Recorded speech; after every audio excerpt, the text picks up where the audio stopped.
Muy buenos días, muy buenas tardes o muy buenas noches, dependiendo del momento que nos estén acompañando. Los saluda Eduardo Chocano Rabina, soy uno de los conductores de este su programa, Asesoría Legal en Acción, que se transmite por Universal TV Digital. En este programa tratamos diversos temas relacionados con el derecho civil, penal, constitucional, administrativo, societario y demás áreas de esta bella rama del conocimiento. Y en esta oportunidad vamos a tratar un tema sumamente interesante, un tema deontológico, un tema para el cual nos acompaña un experto en la materia. En esta oportunidad que nos acompaña es el maestro en gestión pública y doctor honoris causa, Luis Gerardo Ruiz Chirroque, quien cuenta con una amplia experiencia laboral y profesional. Voy a hacer breve mención de ella.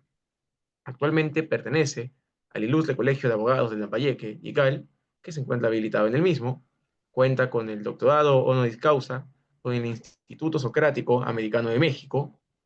A su vez cuenta con diversos diplomados en materias como ciencia política, derecho de familia, derecho constitucional y procesal constitucional, entre otros. Como a su vez, leyéndonos un poco a su experiencia profesional, actualmente es consejero presidente de la Barra Latinoamericana de Judistas y Peritos de México, Delegación Perú. A su vez, es representante internacional de Perú en la colegiación Orden de la Abogacía Colombiana. También es jugador procesal en el Ilustre Colegio de Abogados de Lambayeque, como también es socio fundador de la Asociación Legal Lumen Gentium Perú, vicepresidente de la asociación, también ya mencionada, y a su vez es asesor legal en el estudio jurídico LG Abogados, entre otras actividades profesionales que ha desempeñado. Y en esta oportunidad vamos a conversar respecto a la conducta ética de la función pública. Un tema interesante y que resulta también de actualidad. Un gusto que nos acompañe, este querido doctor. Muchas gracias por la bienvenida, estimado Eduardo. Bueno, el agradecimiento a Asesoría Legal en Acción, que es el programa que se transmite a través de Universal Digital. Y también un agradecimiento especial al doctor Ricardo García, ¿no? Por la invitación. Perfecto, muchas gracias a usted por el tiempo que nos brinda. Y para poder partir con este tema, considero que es importante definir qué implica la función pública, qué es la función pública y qué lo diferencia tal vez del ámbito privado. Claro, la función pública bueno, conforma o es parte de lo que significa la administración del Estado. Para ello, el Estado necesita de funcionarios, servidores, que definitivamente nosotros deberíamos entender esa labor como un servicio al pueblo, como un servicio a la nación, quienes son los que nos solicitan o nos requieren para poder administrar de manera correcta los recursos del Estado. Para esto valdría mencionar que, por ejemplo, Aristóteles en su libro Política decía que quienes aspiren a ocupar altas responsabilidades del gobierno deben poseer un perfil que incluya al menos tres cualidades: la capacidad para las responsabilidades del cargo, la lealtad para la constitución establecida y la comunidad a la que representan, y la virtud y la justicia como valores fundamentales, ¿no?, que debemos de nosotros considerar si esperamos o anhelamos asumir un servicio al Estado, ¿no? Esto definitivamente es un tema bastante amplio del derecho administrativo, pero nosotros fundamentalmente debemos entenderlo de esta manera, ¿no? Y el ciudadano también, el ciudadano común debe entenderlo de esa manera, más aún cuando estamos ya próximos a los procesos electorales generales y de municipales y regionales, donde vamos a elegir autoridades que nos representen, ¿no? Con esa vocación de servicio, que es lo que no estamos viendo desde hace muchos años. Tu micro. Perfecto, muchas gracias. Sí. Usted como mencionó anteriormente, que hace muchos años no se ve, no se nota esta vocación de servicio. ¿Por qué cree que se debe a esta situación? Bueno, principalmente esto ya viene desde hace mucho tiempo, nosotros bueno, desde hace varias décadas, 2, 3 o 4 décadas después de que hemos retomado nuestra vida democrática, luego de un periodo de dictadura militar, pero hemos sido, tristemente digo, testigos de ese contexto de inestabilidad democrática muchas veces en nuestro país y que ha generado esa mal llamada clase política peruana, ¿no?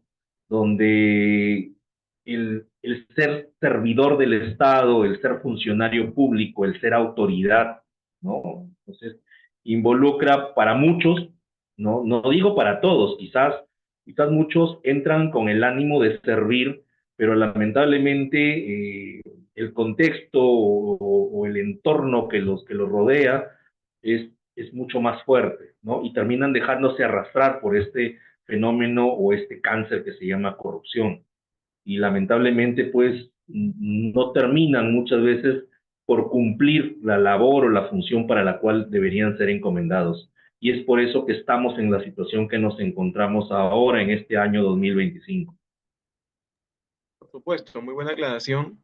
Y ahora, como para ir ya llegando netamente al tema que nos traes en esta tarde, es qué podemos entender por una conducta ética.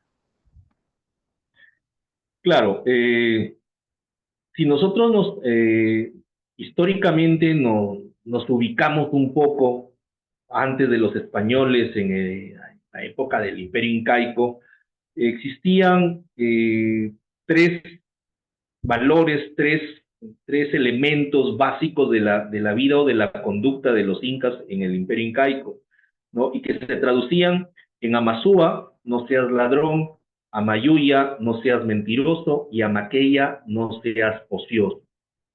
Entonces, partiendo de ahí, nosotros podemos darnos cuenta de que desde el Imperio Incaico existían ya estas frases o estos valores que se imponían en la sociedad incaica, ¿no? Y ahora, si nosotros esto lo equiparamos o lo equilibramos a lo que es la ética o la moral, también debemos hacer esa diferencia, ¿no?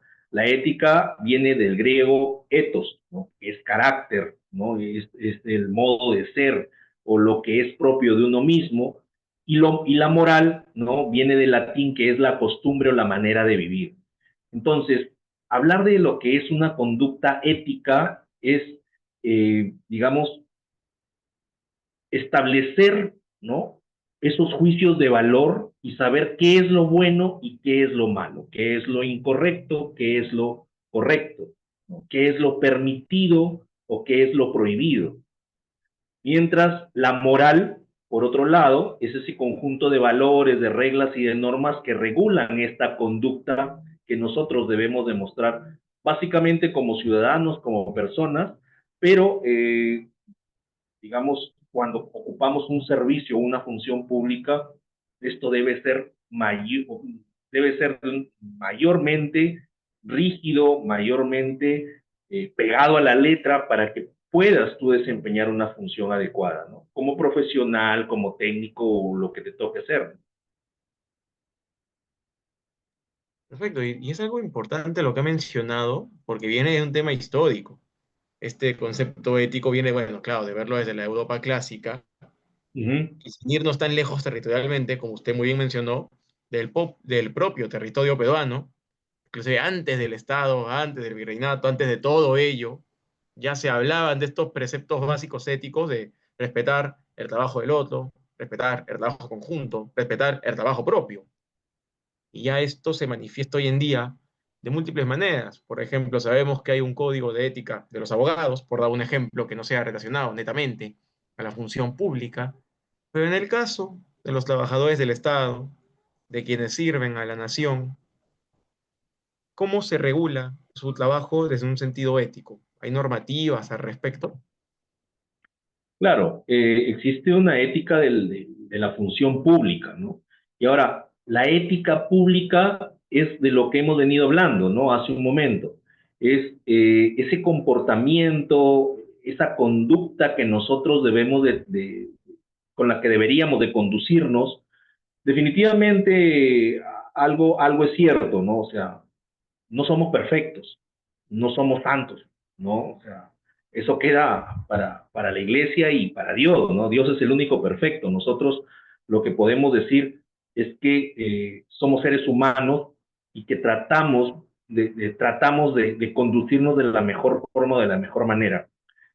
Como seres humanos, como personas, podemos cometer infinidad de errores, ¿no? Queda en nosotros corregirnos, mejorar, pero sin embargo, cuando tú asumes una responsabilidad mayor como autoridad, como funcionario, y, y persistes en el error, no solamente actúas en contra de los valores como persona, como servidor público, a nivel subjetivo, de manera individual, sino que también actúas en perjuicio del bien común de las personas que te cedieron esa representación, ¿no? Entonces, estás actuando en perjuicio del interés público o de los intereses, y lo peor que puede ocurrir, ya lo menciono quizás con lo que ocurrió hace poco con el tema de Caliwarma, con este gobierno.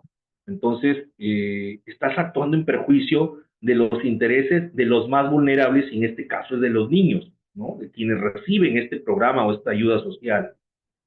Entonces, eso es quizás lo más condenable, ¿no?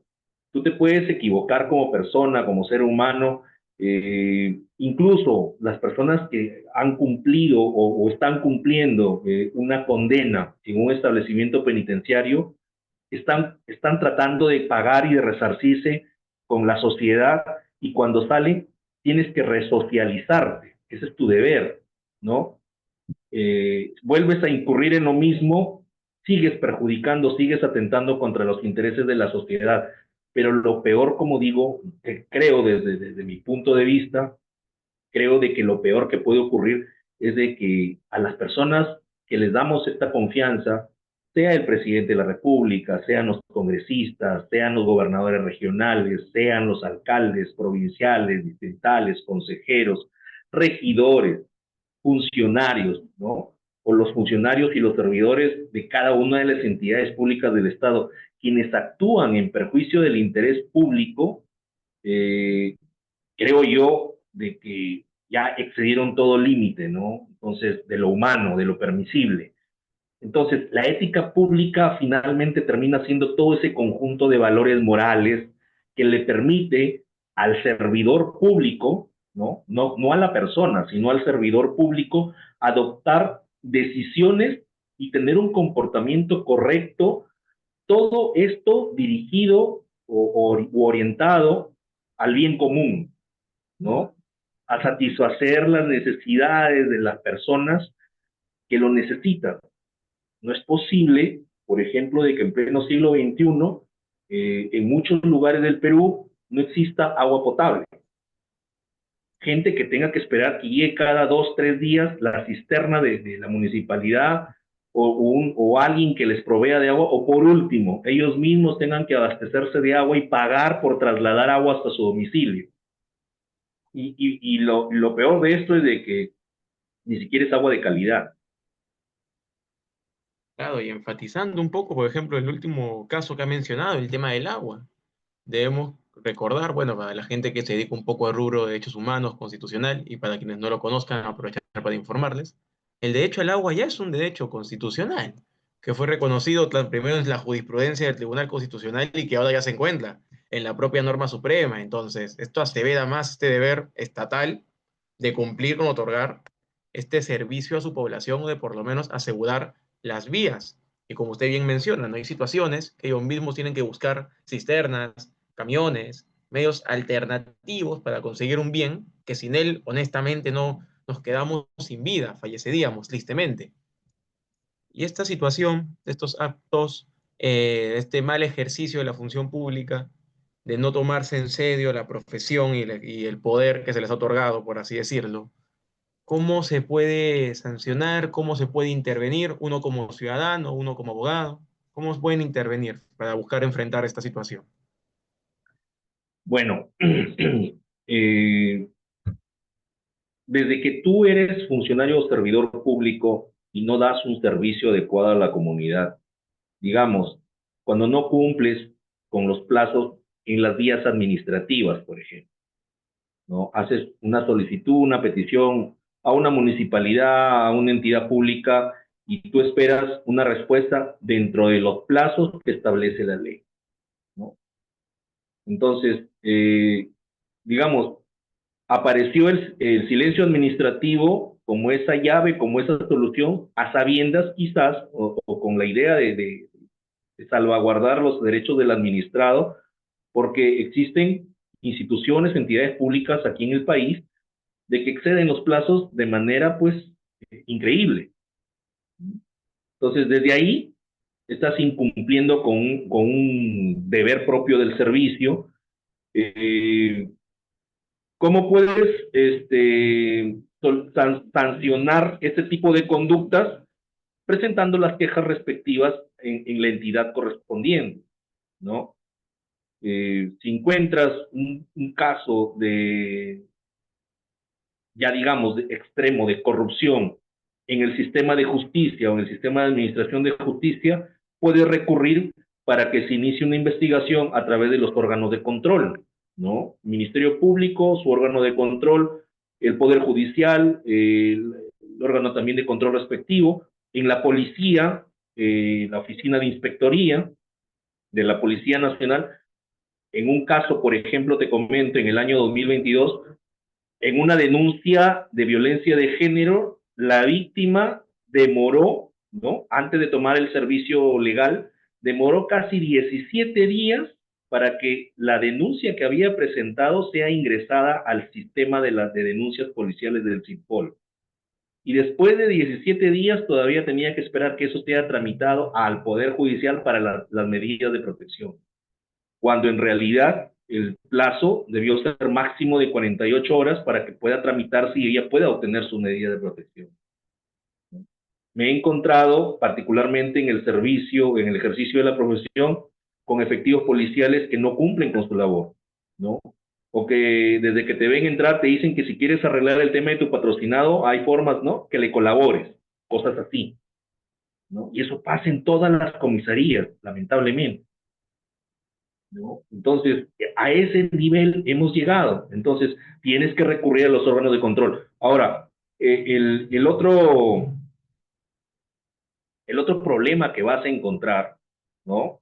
Y quizás es algo ya escandaloso o fastidioso para un ciudadano, es que cuando llegas a los órganos de control, los órganos de control no toman las debidas medidas o simple y sencillamente, como dice el ciudadano, no me hacen caso. ¿Para qué voy a quejar? ¿Para qué voy a denunciar si al final no voy a lograr, no voy a conseguir nada?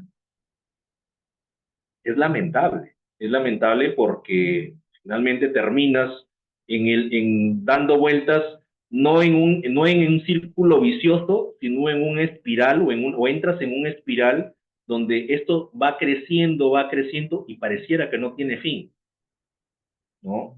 Siempre personalmente he cuestionado un poco el tema de los órganos de control de estas entidades porque no pueden ser juez y parte, ¿no? O sea, ellos mismos no pueden ejercer control dentro de su misma entidad, porque al final es como decir, terminan lavándole la cara a la entidad, a la institución, que no es, o sea, cuando uno piensa en este tema, en estos temas, no es de que la policía sea corrupta, no es la institución, son los malos efectivos policiales que hay al interior de la institución. Lo mismo pasa con el Poder Judicial, con los jueces, con los asistentes, los especialistas, en las fiscalías, ¿no? Y en cualquier entidad pública. O sea, no es la entidad misma, o sea, no es el aparato estatal lo impropio, lo inadecuado, lo incorrecto o la actitud que va contra la ética o contra el cumplimiento del deber funcional, es la persona o el servidor que está incurriendo en estos hechos. Claro, por supuesto, que me lo han mencionado múltiples problemáticas, ¿no? Porque no solo ya es un mal ejercicio del derecho, sino en general, por ejemplo, el tema de las comisarías, ¿no? El famoso, ya yo te voy a ayudar, pero ¿cómo tú me ayudas a mí? Esa vez expresión es muy conocida, estoy seguro que más de una persona la ha escuchado por lo menos una vez en su vida, el yo te ayudo, tú cómo me ayudas, o la de famoso, ya revisa de nuevo tus documentos y te dejan la carpeta cerrada, por dar algunos ejemplos. Otro el tema de que finalmente la justicia uno no se la puede impartir a sí mismo. Porque claro, si hay un problema, por dar un ejemplo, en el Poder Judicial, en una sala en específico, lo correcto sería que otra sala sería quien termine viendo la situación, no la misma sala que se le está acusando de una problemática. Por lo que mencionó inicialmente, ¿no? El tema de la demora, tal vez, de tener esperando la denuncia 17 días, justicia que tarda ya no es justicia, se suele decir bastante. En clases universitarias también se menciona mucho esa expresión de justicia que tarda no es justicia. ¿Y todo esto en qué deriva, no? La población, como también mencionó, pierde la confianza en el sistema de justicia y pierde la confianza en los encargados de ejercer la función pública, tanto que ya no se denuncia o ya no acuden a las entidades estatales y buscan sus propios mecanismos alternativos para ellos buscar solucionar sus problemas y poder satisfacer sus necesidades. Y te Frente. comento algo. Eh, en estos casos, hablando un poco del sistema de administración de justicia, lamentablemente somos nosotros los abogados quienes nos convertimos en los agentes o en los actores que movilizamos o que promovemos la corrupción al interior del sistema, ¿no? De diversas maneras, con diversos ejemplos que la comunidad o el ciudadano los conoce.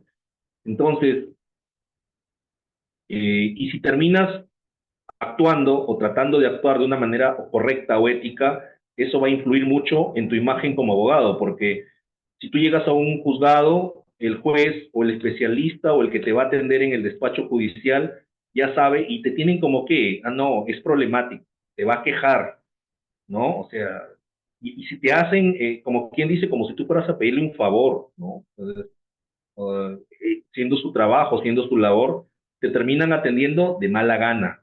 Si te van a fijar una audiencia, pudiendo a lo mejor fijarte una audiencia para dentro de 15 días, máximo 30, te la dan de aquí a 3 4 meses y te dicen de que no hay espacio en la agenda, ¿no? Pero sin embargo, hay abogados que sí están pegados con este sistema, con esta corriente de corrupción y finalmente pues son los engreídos, ¿no? De las comisarías, de los jueces, de los fiscales y así, ¿no? En las entidades públicas ocurre lo mismo, ¿no? Alcaldes, gobernadores manejan siempre todo a nivel de funcionarios, ¿no? Si el trabajador no hace lo que el funcionario o el que te dice de arriba lo que tienes que hacer, se ven casos de acoso sexual, ¿no? Se ven casos de tráfico de influencia, y todo es siempre marcado en una dirección, ¿no? Te dicen, lo ordena el uno. Tú sabes que el uno es la máxima autoridad de la entidad donde trabaja. Entonces, cositas así son las que, con las que hay que lidiar a diario, pero deberíamos, como ciudadanos, como profesionales, alinearnos en no caminar en ese sendero. Pero a veces pareciera que es más fácil caminar en ese sendero que hacer lo correcto. Que claro, muchas veces, como se dice, lo fácil atrae. Y claro, tienes la alternativa de tomar la opción sencilla de unirte simplemente, no sabiendo los beneficios que eso te puede traer. O la otra es ir contra corriente, ¿no? Que sí, enfrentándote a esta problemática, buscar enfrentarla y ver cómo salir frente a ella. Por ejemplo, justo usted nos mencionó un caso de su experiencia, ¿no? La de los 17 días, de la denuncia para que recién entre trámite.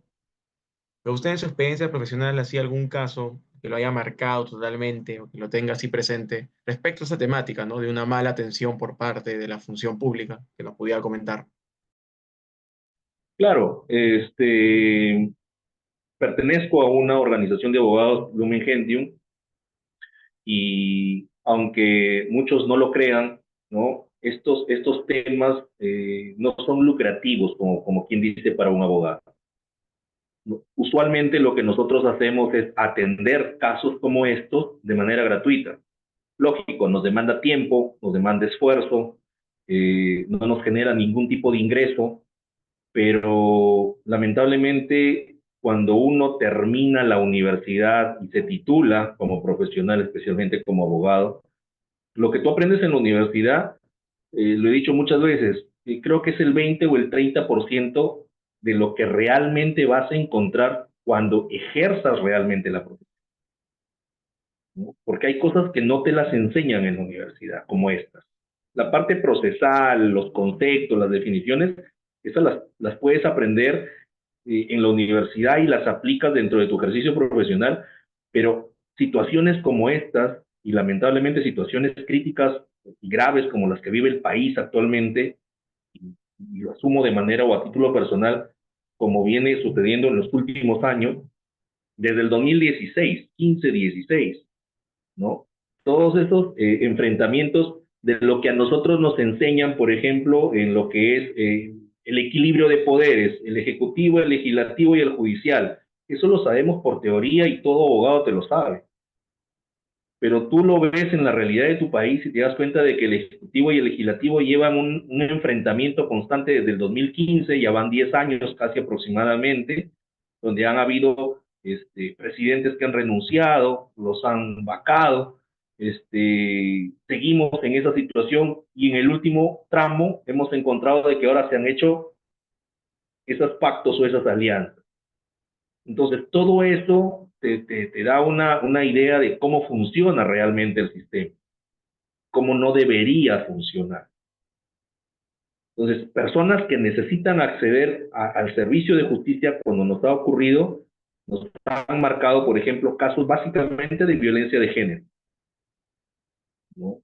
Que no los atienden dentro del plazo establecido, de que el agresor termina siendo el engreído o el más protegido del juzgado, ¿no? Que le dicta las medidas de protección y que dicta las medidas de protección a la medida de lo que quiere o de lo que solicita el agresor, o a la medida de lo que pide o solicita el abogado, ¿no? Entonces, gratis, pienso que no es, ¿no? Porque en algún momento he tenido la mala experiencia de que en algún despacho judicial me dijeran, mira, ¿sabes qué? Si quieres ganar el proceso, quieres obtener una sentencia a favor, arregla con el juez. En algún momento he tenido la mala experiencia de ser o trabajar en una municipalidad como asesor legal y después de emitir un informe legal, que es netamente técnico, con sustento, con base, y que lo asume el asesor legal de la entidad, me encuentro con un alcalde y con un gerente municipal que me llaman al despacho de alcaldía y me dicen, cambia este informe, ponlo de esta manera, ¿no? Y tú le dices, pero si lo que yo estoy poniendo está de acuerdo a lo que dice la ley, yo no puedo ir en contra de lo que... No, nosotros necesitamos de que diga esto el informe legal. Entonces, y lo que siempre he dicho, ¿no? Y a veces me ha costado salidas de algunos lugares, es bueno, respondo yo por lo que yo estoy emitiendo como abogado y como informe legal. Yo no puedo responder por algo que ustedes me están diciendo de manera, o que me traten de imponer de manera a veces hasta prepotente, de que tú lo pongas en un informe legal. Y eso te cuesta el trabajo. Eso te cuesta de que salgas de una entidad pública y esos muchas veces se pasan la voz entre una y otra, oye, no lo lleves o no lo contrates o no lo tengas dentro de tu equipo profesional porque, bueno, sabemos perfectamente cómo funcionan muchas entidades públicas, ¿no? Especialmente cuando son temas de contrataciones, cuando son temas netamente de obras, donde hay inversión, hay presupuesto.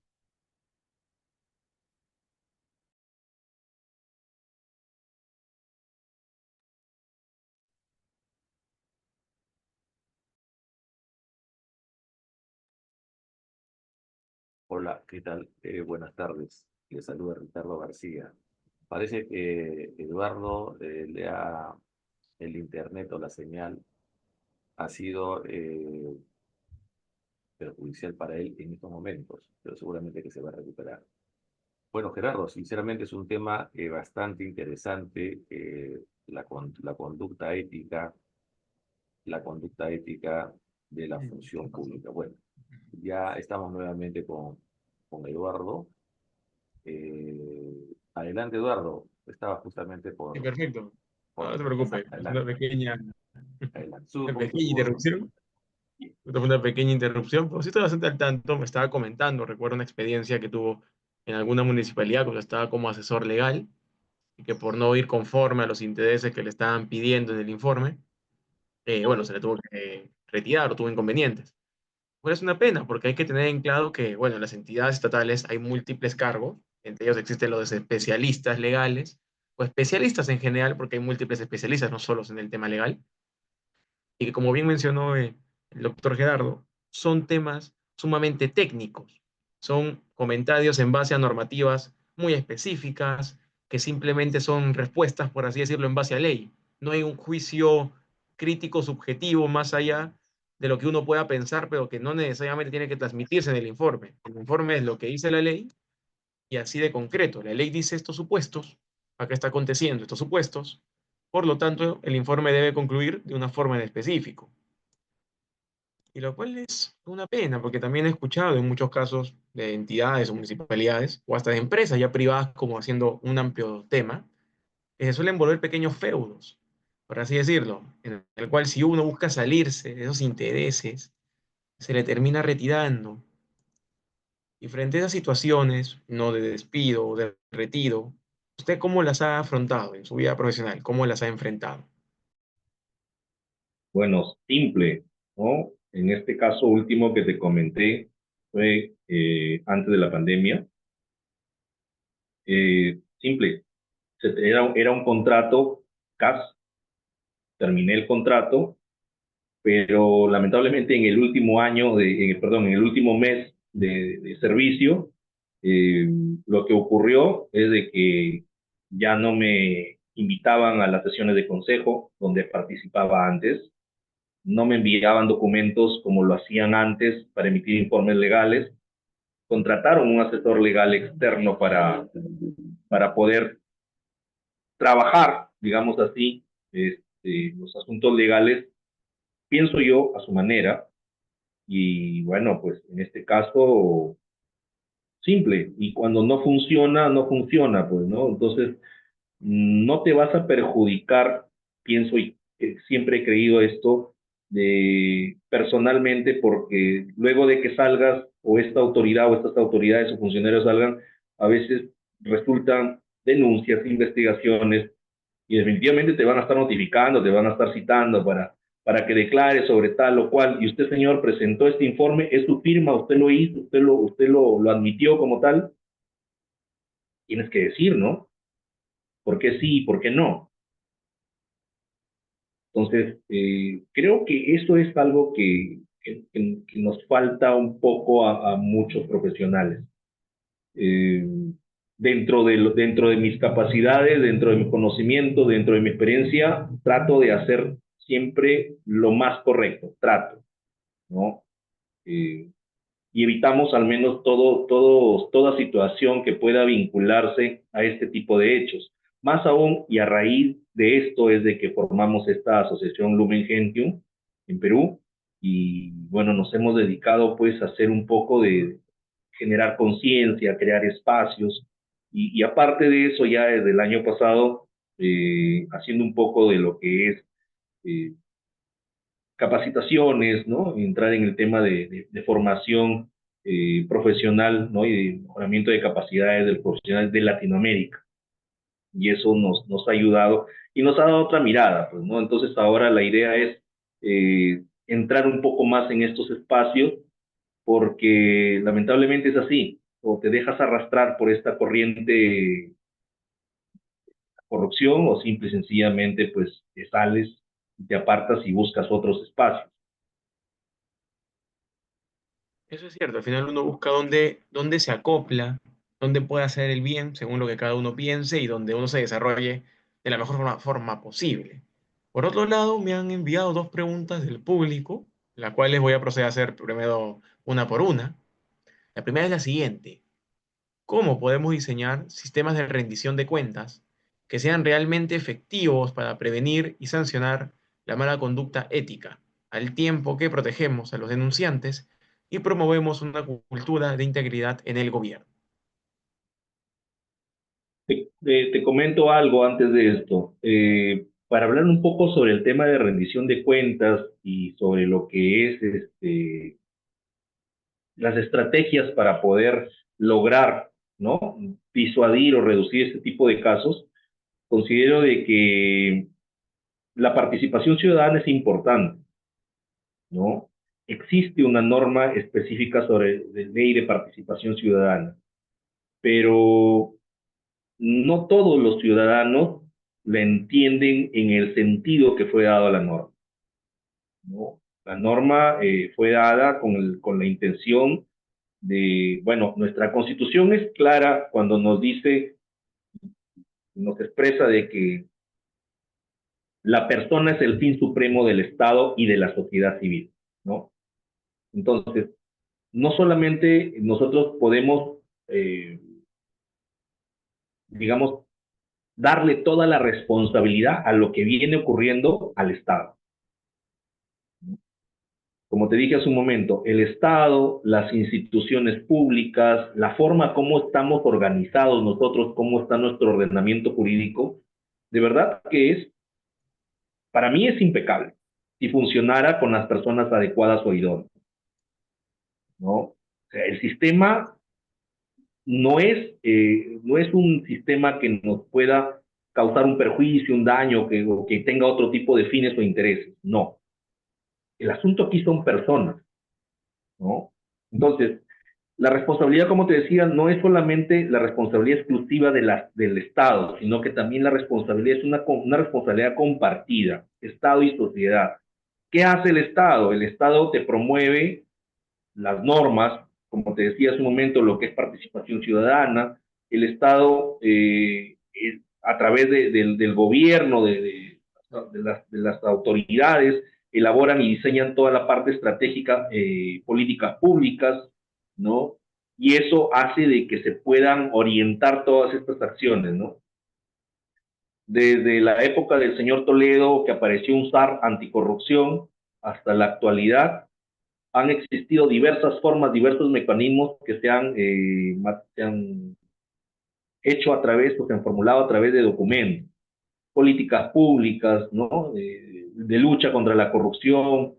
Ahora existen fiscalías especializadas en delitos de corrupción de funcionarios, ¿no? Existen juzgados especializados. Entonces, todo el sistema se va adecuando y se va adaptando a las necesidades de lo que viene ocurriendo, de la problemática que viene ocurriendo en el país. Pero nosotros como sociedad civil, como ciudadanos, ¿qué hacemos? ¿No?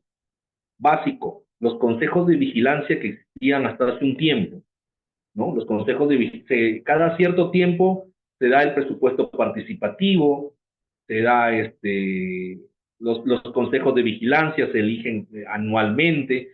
Ellos tienen que ir a ver el tema de las obras públicas, cómo se invierte el presupuesto, ¿no? Pero, o finalmente los terminan engañando porque hay ciudadanos en algunos lugares, en algunas regiones, que no son técnicos, ¿no?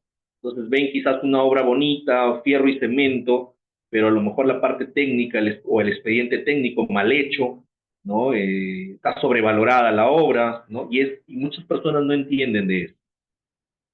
Entonces hay vacíos que tienen que cubrirse o que no se, no terminan de darle forma o de solucionar este problema de participación, por ejemplo, de los ciudadanos. Entonces, si tú vas a pensar en que los ciudadanos intervengan, de que promuevan, ¿no?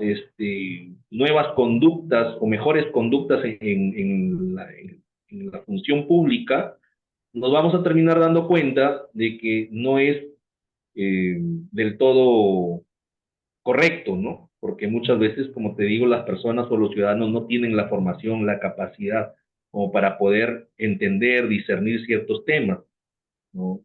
Las Claro, es un rendiciones de trabajo cuentas, conjunto. las rendiciones de cuentas, las autoridades las hacen según su interés muchas veces político, ¿no? Ujú. Claro, es un trabajo en conjunto, al fin y al cabo, tanto de la población, porque ellos pueden dar visibilidad a estos supuestos, a estos casos de corrupción, como también es un deber de los propios funcionarios, de los propios abogados, porque ellos son quienes terminan llevando en gran cantidad estos procesos, estos temas disciplinarios. Esto también un poco legislativo, podría decir tal vez para establecer criterios más específicos para la aprobación de informes, contrataciones con el Estado, como usted bien menciona, etcétera. Por otro lado, y como para ir dando cierre a esta entrevista, una pregunta muy interesante es la siguiente. ¿Cómo podemos integrar la ética pública en la educación y la formación de los funcionarios públicos para fomentar una cultura de responsabilidad y transparencia desde el inicio de sus carreras. Has dicho algo o estás formulando una pregunta interesante, porque quizás una de las causas principales de todo este gran problema que tenemos como sociedad es la educación. Nuestro sistema educativo no es un sistema educativo idóneo o adecuado en educación básica regular, por ejemplo. Desde hace un buen tiempo se han eliminado, por ejemplo, asignaturas como educación cívica, instrucción premilitar, filosofía, ¿no? Geopolítica, ¿no? Cursos que existían antes y que si hoy tú tratas de verlos en la currícula del actual sistema de educación, no están, ¿no? Entonces, lo que necesitamos nosotros es en las nuevas generaciones, ¿no? Si hablamos de las nuevas generaciones del sistema de educación regular, niños de primaria, secundaria, lo que nosotros necesitamos en estas nuevas generaciones es enseñarles a pensar. No es enseñarles mecánicamente solamente a operaciones matemáticas, a conceptos históricos, básicos, sino enseñarles a pensar, que puedan formar su pensamiento crítico desde temprana edad, ¿no? Y esto es algo que definitivamente a los líderes o a las personas que están dentro de las más altas cúpulas de la sociedad o de los gobiernos, no les interesa realmente, porque si tú le enseñas al ciudadano a pensar, a conocer sus derechos, a valorarse como persona, y a que entienda este término que dice nuestra Constitución en el artículo 1, la defensa de la dignidad de la persona. Cuando hablas de dignidad, entonces una persona de la zona rural, de la zona urbana, de cualquier estrato social o socioeconómico, con un sistema educativo idóneo, adecuado, te va a entender que lo que es dignidad y lo que son sus derechos, qué es lo que le corresponde y quiénes deben gobernarlos o quiénes deben dirigirlos. Pero si tenemos personas que lamentablemente a las que se les ha hecho mucho daño desde la década de los 90 con el asistencialismo de los programas sociales, a quienes desde hace, pues en la década de los 90 no solamente era lo que es hoy día Caliwarma de la alimentación, sino les daban uniformes, les daban útiles, les daban hasta zapatos escolares. Entonces los padres felices, ¿no? Felices con el gobierno porque el gobierno te da todo. El asistencialismo es una estrategia tan cruel que hace de que la persona misma se degrade y sienta que es menos y que no vale y que el único que tiene la obligación de sustentarle y aceptar todo lo que le imponen es el Estado. Entonces, a los niños, a los adolescentes hay que enseñarles a pensar, a decir cuáles, y no solamente sus derechos, sino también sus deberes, ¿no? Y aquí hay un razonamiento quizás un poco más práctico, de que a los niños ahora tú no les puedes decir o corregir algo para su bien, ¿no? Porque encima te pueden amenazar un niño de 5 6 7 8 años, te dice, te voy y te denuncio, ¿no? Si tú me haces esto o no me das o no me dejas hacer esto, yo te denuncio. Siempre he criticado el tema de corregir y de educar o de formar. Todo padre tiene la obligación de corregir, todo maestro en el aula, dentro del aula, tiene la obligación de ser la autoridad, pero hasta los maestros han perdido autoridad dentro de las aulas escolares. Y todo esto ha sido progresivo, y esto ha ido avanzando de una forma que nadie se ha percatado, nadie se ha dado cuenta, todos hemos estado pensando en los programas sociales, en lo que nos va a dar el gobierno, ¿no? En los bonos. Hay programas sociales, y no digo que estén mal, pero digo de que deben ser estratégicamente y deben ser planificados. Porque hay personas que reciben, por ejemplo, beneficios de los programas sociales y no los necesitan. Entonces estás acostumbrando al peruano principalmente a estirar la mano y decir, dame. Y mientras le das, eso se va a cambiar o se ha venido cambiando en los últimos años a cambio de un voto. O sea, estás comprando la conciencia y el derecho de sufragio de una persona, y la confianza que le va a dar a una persona para que te represente, a un congresista, porque estos señores cuando llegan al poder se olvidan absolutamente de todo lo que ofrecieron, de todo lo que dijeron, y se dedican básicamente a hacer los negocios y los arreglos entre amigos, entre empresas, y qué es lo que mejor les conviene y cómo asegurarse no solamente ellos, sino también asegurar a las personas que trabajan en su entorno o que están en su entorno. Perfecto, siento que eso queda perfecto como una reflexión porque justo nos ganó el tiempo, pero eso queda Ujú. perfecto como la reflexión final, ¿no? Que el servidor público, el funcionario público, más que servirse a sí mismo y a los suyos, sirve a todos. Es un trabajo general que sirve a su país, que sirve a los ciudadanos y que genera un beneficio no solo individual, tanto por un tema económico como por un tema de satisfacción personal, sino que al final va más allá de un empleo convencional, porque al fin y al cabo es un empleo que beneficia a un sector o a toda la población en su conjunto. Y Con les estás esto, pagando, ujú. y les estás pagando. O sea, ellos no están haciéndolo gratis. A ver, dile a uno de estos funcionarios que vaya y haga esta labor por el monto de un sueldo mínimo, que No, muchos no va. peruanos viven con eso. No lo harán, ¿no?